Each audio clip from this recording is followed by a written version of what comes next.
Hey guys, welcome back to my new video. Ado may ang masigi video sidi egi vlog ta ang photo driba video ni ba ko. Ay ngasi sila ihan hana to ni ko bani se. Ay di pun ba se thawangi pun da bani na ngasi di yam nungai na pun bodo. Ado na content se thog thog le ba kai nam si khalaga. Ado ngasi je kai to na ha ko bani se Q&A to ke ba. Q&A mate who knows me better to ke ba ko. Ado kana na hena khangi ay ba do yeng ngasi ko bani se mobile la question i ba loi na re ba ko. Ado yeng na ro do haura ge video se mathang ado question je ko ta tho ha ba do ya de ba ado video question ka tho ko se sina num nama ge do myam nungai ta bro yung minar si do sa I he ado ma da phone lag na mu lep na ure no hoji question do hora ge mathang ko question je kana kana uni ha ro ya na ho sam ke ro khangora ado myam question do ji hanga to na ka do ma han hang jara ni hoji do ai tamina si ke ha ke hai do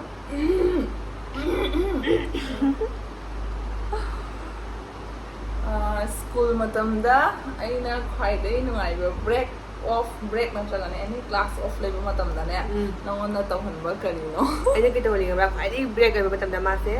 akhoi masam je ba masam je athaba khalaga mi imana bisindagi masam athaba khalaga foreign na foreign ga akhoi tasan laga ne mana kong te hubi sana do ado khai dagi akhoi tawre ba school matam da ado masam athaba mi khalaga ne thi do ni kana gi masam phai thai ko class ne si tai na ma nei ba ko mai masam se am thai ba ado mai masam se hai di foreign ga ne ama mai se ne photo ne ba ado ma nei na do di mo haksu yam tawi ko ma kut ki masal me am se smai to to ga ne malis to bi am sana re ba ko smai the ko ga malis ka to jam sana do ado ma di am sana re ko ai dari ako ba ni se last time kram kana unagi nangi bharada yam live question ni lai school ma dang juar do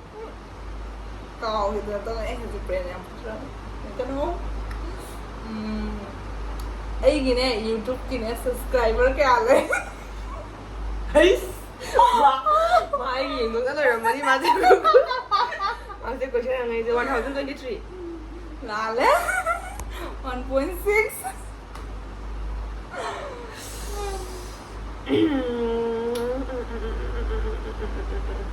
school matam da phamina ba da khwai phamina ba da ne khwai da gi saw bo sa je kana no phamina ba se to khai ta han de hona bo sa je kana no akhoi phamena ba akhoi je punna phamina maya ma koi je phamina ba ya de ba sidam da mi mari phame ko da khoi mari je pun ga di ne mi ya u de ba ado osa sina khoi mari tang ai de hona ba mai period siga tongan man de hona ba admai da ra ga khoi se do khoi mari dumaina tinar poi wani apani ding asi botinari ko mai moi jinga ga di sawni ngani ko asu moi jing tina da re khang de college lo le pang kai da kai na apani so college ti pun ako ba ni se school ba tang di pulai pun de du ga yam po lak travel line cross mai to thai to kai na mana ka don da ai na ka don da to mai do so ko di lei ri maximum su ai ra ba ko bo su lei jari ho pau mi di soi da ngam da ngai ai ro je nang na tro ma di ai gin ne handak chehi gi ne akhoi ni je kaya ra una re ama jing di ra ui tira no sei gi pura la chehi 2025 ke no mun mi da ma unar bright to be da ma unare adu ma mang da clement ama unare adu loi ra ga clement nang hong bo loi ra ga hong bo loi ra ga ni clement da unai se ko do loi ra ga ko ba da unai gi ra Ôi nhà khuyên vừa sự được 6 hours nha khuyên như con class có khuyên chị cho nó như vậy hay rồi hero of TM vậy ko ba ni da su na ga re do po pung 3 da ka ta ri ba ne ko ba ni unai gi do mari mga taruk la cái cái magi ko news la ni bo cái đó nangi bright to be ma nangi lu anh người han mà để hậu là mà sẽ han mà để tụt lên là anh anh ngâm mà mình có cái này để anh lu hồng mà sẽ tụt thảo dân tụi đi phải xuống nát để anh tụi ai ya đó khuyên nhà clean nát để 24 sorry du di chumi ko adu do para ga khoi ni taruk la gunai ko ai hai ra ke adu do gi clement do adu do ga ma una re khang bra do ga ne do clement do ga ma una re adu ga अर्चनागी पोइंग तो बचत पता मैं उन्हारे अर्चनागी लुहोंग बता मैं उन्हारे अर्चनागी party दा उन्हारे मांगी भरा दा चट पा मांगी आई की दा लाख पा तरुक सुर बनी तरुक ai wakan je mak se amra ana chahi lu hongi wakan da leri ne ba ai mana bi mo thado ma ba dai kau thu le nga tang adai mak se tani fa to phong ni da wakan da leri ni nauri ma re khali wakan da di madam na bo khali ma na bi tin na nu ti gi duty chan na ba thabo madam je jakhi ba khangau da do mak se dan feeling mai le ba shabi wakan da ai claimant da una ba ka se kai no ne ba le sabi ga na be hai di mak se do lu hong lo una ba ne ba ko adui wakan du je na shabi da na una ri ne da khan bai bai na ai gi zodiac ai gi zodiac sign kai no ngarang ta na ta ni ai ri do ai cái đang làm gì mà sẽ cò cái nọ la le ngarang na ta ni nangi zodiac sign ai zodiac sign ka puchela ka hai gi ba ni ai khăng rồi đó mà cái này nó này này ngà kumpha kai na mithun ai ai ko sim di point se phange cái này này đi làm có anh nhìn rõ ani he le do one or one nang na ma heli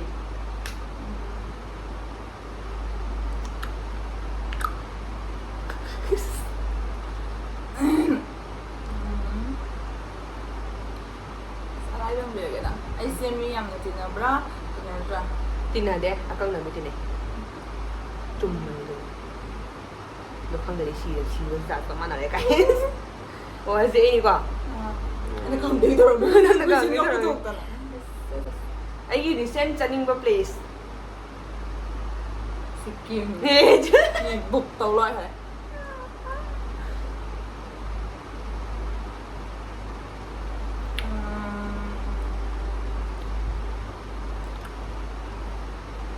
na kai na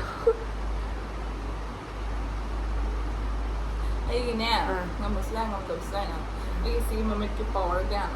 6 ka to ni ka li do ai ni adi ai se beach person la mountain person la Mountain person ni. is to me mountain ni su ane ane me wari le ma'am ꯑꯩꯈꯣꯏꯒꯤ ꯂꯝꯕꯤ ꯆꯠꯂꯨꯔꯒ ꯌꯧꯗꯕ ꯂꯝꯕꯦꯟ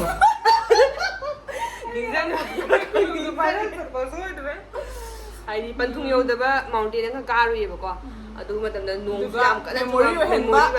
ꯃꯥꯅꯤ memory ꯈ꯭ꯋꯥꯏ ꯑꯣꯏꯔꯤꯁꯤꯗ ꯀꯩꯅꯣ ꯍꯥꯏꯗꯤ ꯑꯗꯨ ꯃꯇꯝ ꯈ꯭ꯋꯥꯏ ꯑꯣꯏꯔꯤꯁꯤꯗ ꯀꯩꯅꯣ ꯍꯥꯏꯗꯤ ꯑꯗꯨ ꯃꯇꯝꯗꯨꯒ ꯑꯩꯈꯣꯏꯁꯦ ꯌꯨꯇꯨꯕꯅ ꯅꯝꯃꯝꯗ꯭ꯔꯦꯀꯣ ꯅꯝꯃꯝꯃꯗꯤꯀꯣ ꯑꯗꯨꯒꯤ ꯚꯤꯗꯤꯑꯣꯗꯣ ꯍꯧꯖꯤꯛꯐꯥꯎ ꯃꯦꯃꯣꯔꯤ ꯑꯣꯏꯅ ꯍꯦꯛꯇ ꯐ꯭ꯂꯥꯁꯕꯦꯛ ꯂꯥꯛꯅ ꯅꯣꯛ ꯅꯣꯛꯅ ꯂꯩꯗꯣꯏꯅꯤꯀꯣ ꯑꯗꯨꯒ ꯆꯠꯈꯤꯕ ꯃꯤꯅ ꯎꯔꯁꯨ ꯑꯩꯁꯦ ꯎꯕꯗꯣ ꯑꯗꯨꯏ ꯅꯤꯡꯁꯤꯡꯉꯛꯀꯅꯦꯕ ꯃꯇꯝꯗꯨꯗ ꯑꯩꯉꯣꯟꯗ ꯔꯤꯜꯁ ꯑꯗꯨꯒꯤ ꯃꯥꯟꯅꯕ ꯔꯤꯜꯁ ꯎꯕ ꯄꯨꯝꯅꯃꯛ ꯃꯤ ꯄꯨꯝꯅꯃꯛ ꯑꯩꯉꯣꯟꯗ ꯑꯗꯨꯝ ꯊꯥꯔꯛꯇꯣꯏꯅꯦ ꯑꯗꯨꯏꯗꯨꯒꯤ ꯃꯥꯅ ꯅꯥꯟꯊꯈꯤꯕꯁꯦ ꯍꯥꯏꯅꯤꯡꯉꯥꯏꯗ ꯅꯥꯟꯊꯔꯕꯅꯤ ꯇꯨꯁꯟꯕꯁꯦ ꯍꯥꯏꯅꯤꯡꯉꯥꯏꯗ ꯆꯤꯡꯗꯨꯒꯤ ꯏꯁꯤꯡꯗꯣ ꯇꯥꯗꯦꯇꯪ ꯈꯥꯛꯏꯕ ꯃꯤꯅ ꯆꯤꯡꯅꯕ ꯂꯣꯛꯇ ꯇꯥꯗꯦꯇꯅꯤ ꯈꯥꯛꯏꯕ ꯑꯗꯨꯝ ꯈꯜꯂꯨꯈ꯭ꯔꯒꯁꯨ ꯅꯣꯛꯅꯤꯡꯉꯤꯀꯣ ꯅꯨꯡꯁꯨ ꯅꯨꯡꯉꯥꯏ ꯅꯣꯡꯁꯨ ꯌꯥꯝ ꯆꯨꯈꯤꯕ ꯗꯤꯟꯅꯤ ꯑꯗꯨ ꯅꯨꯃꯤꯠꯇꯣ ꯏꯃꯥ ꯍꯥꯏꯔꯣ ꯍꯧꯖꯤꯛꯇꯕꯨ ꯅꯨꯡꯉꯥꯏꯅ ꯍꯥꯏꯕꯩ ꯋꯥꯅꯤ ꯍꯧꯖꯤꯛꯇꯕꯨ ꯅꯨꯡꯉꯥꯏꯅ ꯍꯥꯏꯕꯩ ꯋꯥꯅꯤ ꯃꯇꯝꯗꯨꯒꯗꯤ ꯑꯣꯅꯝꯅꯤꯀꯣ ꯍꯧꯖꯤꯛ ꯑꯩꯒꯤ ꯗꯦꯠ ꯑꯣꯐ ꯕꯥꯔꯠ ꯑꯗꯨꯕꯨꯅꯦ ꯂꯥꯁꯀꯤꯗꯣ ꯍꯥꯏꯔꯛꯀꯅꯨ ꯐꯔꯦ 15 ꯑꯩꯁꯨ ꯍꯥꯞꯄꯤꯅꯦ ꯑꯗꯣ ꯑꯩꯒꯤꯗꯣ ꯍꯥꯏꯔꯣ ꯑꯩ ꯈꯪꯗꯦ ꯀꯥꯏ ꯈꯪꯗ꯭ꯔꯗꯤ ꯑꯩꯅ ꯉꯝꯃꯦꯗꯅ 29 January ꯅꯪ 15ꯇ ꯍꯥꯏ 25 March ꯑꯩꯈꯣꯏꯒꯤ ꯏꯃꯥꯟꯅꯕꯤ ꯑꯍꯨꯝꯈꯛ ꯂꯩꯌꯦꯕ ꯋꯥꯔꯤꯁꯦ ꯑꯗꯨꯝ ꯊꯣꯔꯛꯏꯀꯣ ꯏꯃꯥꯟꯅꯕꯤ ꯑꯍꯨꯝꯒ ꯇꯤꯟꯅꯕꯁꯦ ꯑꯩꯅ ꯖꯅꯋꯥꯔꯤ ꯏꯃꯥꯟꯅꯕꯤꯅ ꯐꯦꯕꯋꯥꯔꯤ ꯃꯥꯅ ꯃꯥꯔꯆ January ꯃꯥꯁꯦ January February January February March ꯁꯨꯃꯥꯏꯅ ꯑꯗꯣ ꯖꯅꯋꯥꯔꯤꯒ ꯁꯣꯔꯤ ꯐꯦꯕꯋꯥꯔꯤꯒ ꯃꯥꯔꯆꯀꯗꯤ ꯂꯨꯍꯣꯡꯈ꯭ꯔꯦ ꯌꯥꯝ ꯍꯥꯏꯅꯨꯍꯦ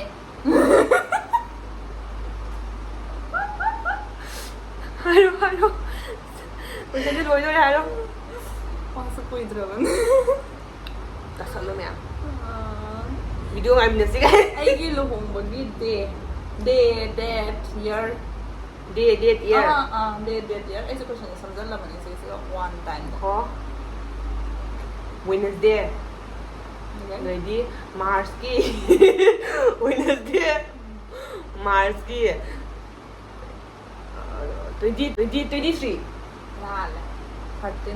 13ꯅꯅꯦ ꯑꯣ ꯅꯪ ꯕꯔꯗꯦ ꯃꯃꯥꯡꯗꯗꯤ ꯑꯣꯏꯈꯤꯕꯅꯦꯕ ꯂꯨꯍꯣꯡꯕꯗꯤ ꯑꯗꯨꯒꯤ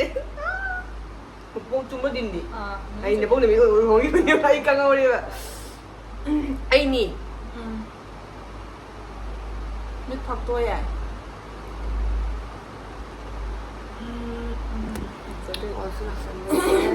last လောက်ကြီး favorite childhood hero ဟာ favorite childhood hero ဟဲ့တော့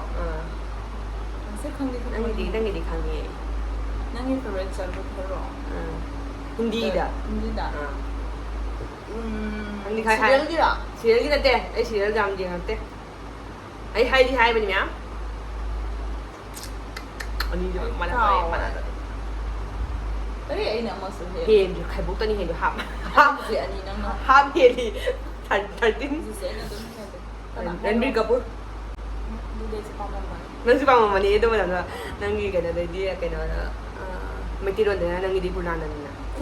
ဒါလည်းမတူတည်တယ်စာကြောင်းလေ ngora အဲ့ဒီပုနာနန်မထန်တာ puna na sing re du budi khani ဒီစစ်စစ်လေ ni sing ra ba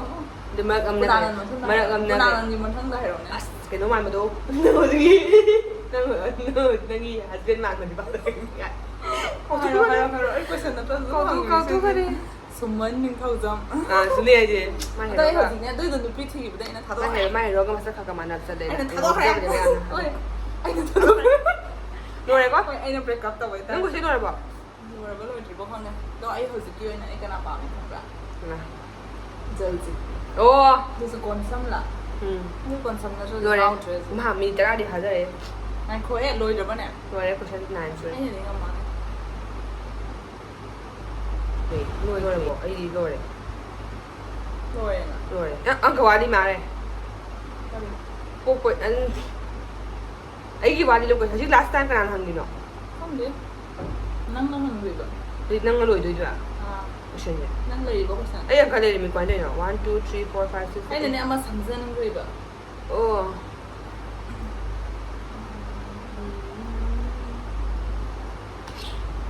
拍多了些了，是对的。 ဟုတ်ဆန်ဆန် 没 အဲ့ 有 ဒီနေကမယ် video 写出来的是那个，啊，都把那个没都俺没给这些给都能看的，我内部家的啦，内部家是在看的，啊，怎么样？ လေဘူးတော့စင်တယ် Note ay, lebu sa ba no reaction video na malani nang kita nang sabi. Ato may ama tang video mo ngayon na. Bye bye, thanks for watching.